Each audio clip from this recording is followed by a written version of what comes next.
Good to see you. I'm Dave Schwartz. And I'm Alex Wilson. We begin with breaking news right now because we have that Dave has been talking about in the east. It's along the first of two cold fronts. The other one could bring severe weather to the center of the country. Severe weather expert Dr. Greg Forbes joins us from the lab to talk about the timing and the setup.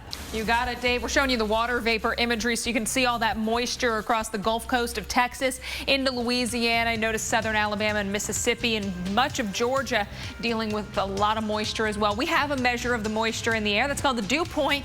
And when we tell you when the dew points are in the 60s, that's when it's really muggy. But when we're at 70 or higher, that's when you've got that oppressive humidity, that air you can wear.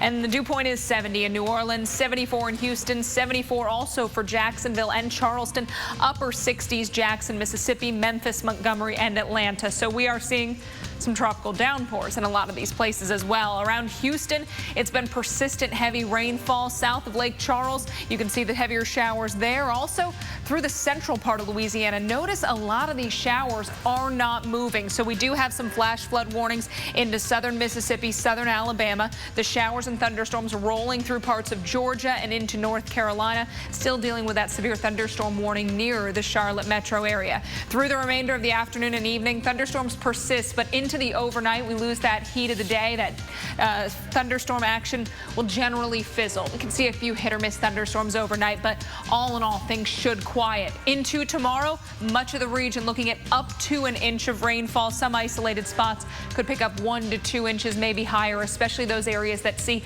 a few rounds of rain showers or thunderstorms, or one particularly slow moving thunderstorm. In Atlanta, we're watching for the thunderstorms into the evening, but by overnight, clouds actually clear out, and tomorrow morning your morning commute will feature a lot of sunshine. Into the lunchtime hour, a few more clouds developing, but that's good news for that Friday morning commute, Dave. You always hate when you can't hit the snooze button as many times as you'd like to, especially on that last. Got you covered, Dave. Hey, we're looking at post-tropical cyclone Linda drawing some of that tropical moisture up into the southwestern U.S. So we're seeing showers and thunderstorms across New Mexico, Arizona, Southern California, and even a little bit of far southern Nevada. So we're watching for the threat for some heavy rain at times in these areas. And, you know, it's been hot, too. That's been our other big story. And Alan, I lost the white clicker again. It's not participating, so we're going to have Alan move us through this. But, you know, got to watch out for the potential for some flash flooding issues with some of these storms, especially here in southern Arizona where they've been pretty persistent. The showers have been falling.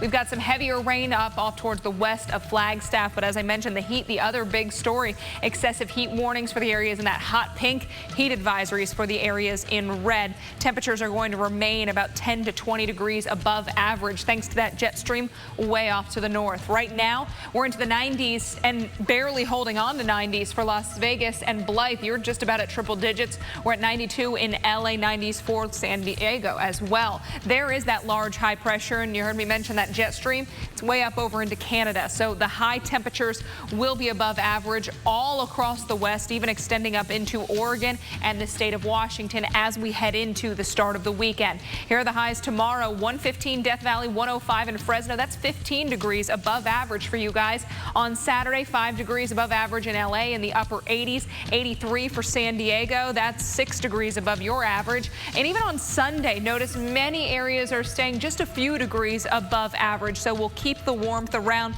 Could be getting into record territory for spots. Look at this. Redding forecast 110, the record 104 for tomorrow, so you should easily break that. Same story in Sacramento. We're forecasting 108. The record is 103. 107 for Stockton. Should easily break the old record of 103. And in Reno, Nevada, we're forecasting 98. The record is 96 degrees. So these are all areas where tomorrow, Friday, we do expect those records to fall. What about the rest of the country?